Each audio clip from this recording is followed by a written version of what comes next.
Hi guys, welcome to Kingdom College's Selective Preparation Power Reading Test 47. Today, we have two extracts, Extract A and B, that we'll be reading together. Extract A is an excerpt from To Kill a Mockingbird by the famous American author Harper Lee. Let's read through it together first. Our father didn't do anything. He worked in an office, not in a drugstore. Atticus did not drive a dump truck for the country. He was not the sheriff. He did not farm, work in a garage, or do anything that could possibly rouse the admiration of anyone. Besides that, he wore glasses. He was nearly blind in his left eye and said left eyes were the tribal curse of the Finches. Whenever he wanted to see something well, he turned his head and looked from his right eye. He did not do the things our schoolmates' fathers did. He never went hunting. He did not play poker, or fish, or drink, or smoke. He sat in the living room and read.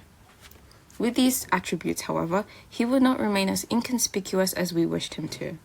That year, the school buzzed with talk about him defending Tom Robinson, none of which was complimentary. After my bout with Cecil Jacobs, when I committed myself to a policy of cowardice, word got around that Scout Finch wouldn't fight anymore. Her daddy wouldn't let her. This was not entirely correct. I wouldn't publicly fight for Atticus, but the family was private ground. I would fight anyone from a third cousin upwards tooth and nail. Francis Hancock, for example, knew that. When he gave us our air rifles, Atticus wouldn't teach us to shoot. Our Uncle Jack instructed us in the rudiments thereof. He said Atticus wasn't interested in guns. Atticus said to Jem one day, "I'd rather you shoot at tin cans in the backyard, but I know you'll go after birds. Shoot all the blue jays you want, if you can hit 'em, but remember, it's sin to kill a mockingbird." That was the only time I ever heard Atticus say it was a sin to do something, and I asked Miss Maudie about it. "Your father's right," she said. "Mockingbirds don't do one thing but make music for us to enjoy. They don't eat up people's gardens, don't nest in corn cribs. They don't do one thing but sing their hearts out for us. That's why it's a sin to kill the mockingbird." Okay, there is extract B, which is titled An Excerpt from Lorna Doone, A Romance by Exmoor by R.D. Blackmore. Let's begin reading. My dear father has been killed by the Doones of Bagworthy while riding home from Porlock Market on the Saturday evening. With him were 6 brother farmers, all of them very sober, for father would not have no company with any man who went beyond half a gallon of beer or a single gallon of cider. The robbers had no grudge against him, for he never flouted them, never made over much of outcry because they robbed other people. For he was a man of such strict honesty and due parish feeling that he knew it to be every man's own business to defend himself and his goods, unless he belonged to our parish, and then we must look after him. These 7 good farmers were jogging along, helping one another in the troubles of the road and singing goodly hymns and songs to keep their courage moving, when suddenly a horseman stopped in the starlight full across them. By dress and arms they knew him well, and by his size and stature, shown against the glimmer of the evening star, and though he seemed one man to 7, it was in truth one man to 1. Out of the 6 who had been singing songs and psalms about the power of God and their own regeneration, such psalms as went the round in those days of the public houses, there was not one who did not pull out his money for the Doones.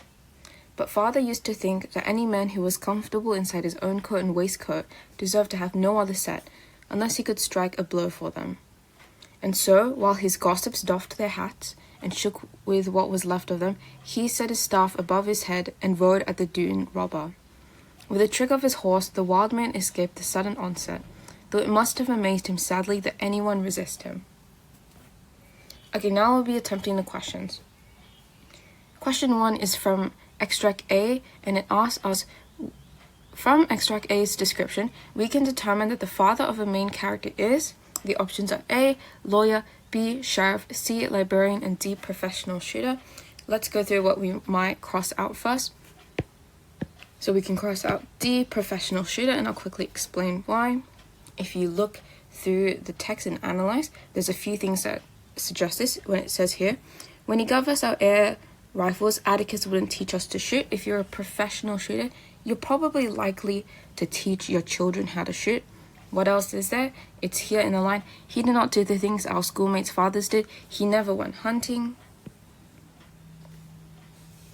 So again, unlikely to be D, professional shooter for that reason. So we have left A, lawyer, B, sheriff, C, librarian. We can also cross out B, sheriff, and this is suggested to us in Our Father Didn't Do Anything. He worked in an office, not in a drugstore. Atticus did not drive a dump truck for the country. He was not the sheriff. He was not the sheriff. Very suggested outright. So now we have A, lawyer, C, librarian, and I'll tell you now the answer is A, lawyer, and I will show you how to get that answer. If you look through the words, there's a sentence here. The school buzzed with talk about him defending Tom Robinson, and to defend someone is to defend them in the court, so which is the job of a lawyer. So that's why we have the answer A for question 1. Now we'll look at question 2. Question 2 reads, in extract B, the statement, and though he seemed one man to 7, it was in truth one man to 1, implies that A, threat was overly exaggerated, B, the farmers were significantly less organized, C, the situation was chaotic, making it impossible to gauge numbers, or D, the farmers' presence inflated the appearance of strength. So remember, 7 was the farmers, I'll call it F, and the one man is the robber. So would it be A, threat was overly exaggerated? No, here the numbers are exact, so not exaggerated.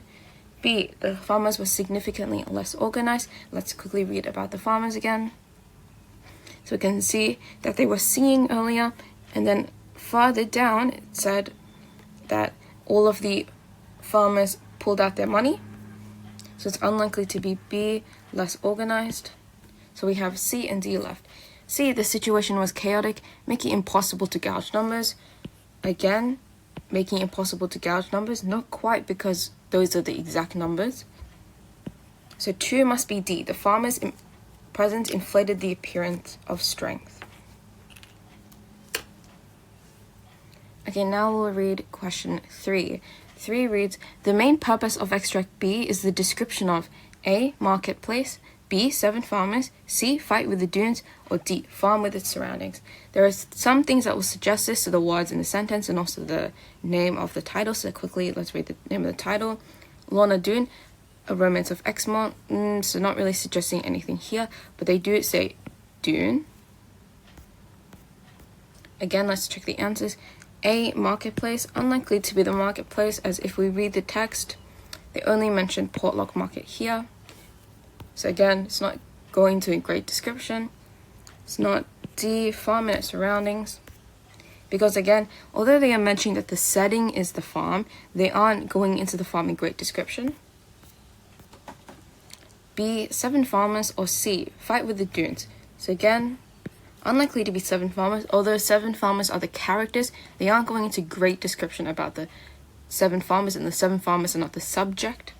So it must be C, fight with the dunes, again suggested here in the title, and also in the fight here. Unless he would strike a blow for them, etc., with a trick of his horse, escaped, etc. So that's why for question 3 we have C. We'll move on to question 4. Question 4 reads, words such as dump truck and sheriff in extract A suggest that the setting of the story is A, Australian outback, B, modern-day Sydney, C, America in the 1960s, and D, medieval England. So let's cross out a few that it could not be. So it's unlikely to be B and D, and I'll quickly explain why. So modern-day Sydney, again, this modern day, meaning the 21st century, we don't really use words like dump truck and sheriff, especially in Sydney. So it's not B. We call them like cop, dump truck is just truck. D, medieval England. Remember, medieval England was a time where there's things like knights, jousting, etc. So unlikely to be dump truck and sheriff.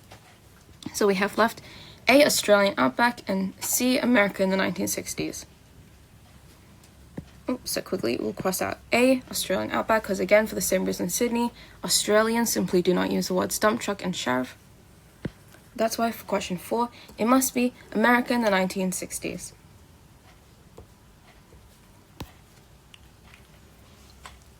Okay, so now we have question 5. The father in extract B did well, as indicated by all these statements except A, he was a very strong man. B, his horse was trained in battle. C, he used his stick well. D, his blood was fairly up. So let's see what we think it could be. Let's cross out a few. C, he used his stick well. Stick here is referencing to like a weapon, like a sword. Remember, he's a farmer and he's a Christian farmer, didn't have a weapon. D, his blood was fairly up. That would suggest adrenaline or high blood pressure. But here we don't see an indication of that. If they would, the author might use something like visual imagery referencing to like a reddening face or flushed cheeks, etc. So now we have A, he was a very strong man. B, his horse was trained in battle. So let's just quickly see, does it suggest anywhere here that the father is quite strong? No, nothing here is really suggesting that the father is a strong man. So it'd likely to be B, his horse was trained in battle. Okay, now we'll move on to question 6. Which extract downplays the father's occupation? Extract A, extract B, C, both, or D, neither? So if we go back to the way that the narrator is referencing to the fathers, let's see. So extract A says, our father didn't do anything. He worked in an office, not in a drugstore, etc., etc. He was not the sheriff. He did not farm, work in a rush, or do anything that could possibly arouse the admiration of anyone. So here it's quite negative words, especially for a father. So we can see that extract A is downplaying, and especially since we know that the father is a lawyer. And then in extract B, here they are referencing the father as my dear father. And they also mention the 7 good farmers. So then we can see that for question 6, which extract downplays the father's occupation? Must be extract A, which was to kill a mockingbird. Now we have question 7. Question 7 reads, A, he has poor eyesight. B, she's embarrassed by him. C, he doesn't go shooting. Or D, he doesn't smoke or drink. So remember, extract A was to kill a mockingbird. Inconspicuous means someone who doesn't gain attention by other people.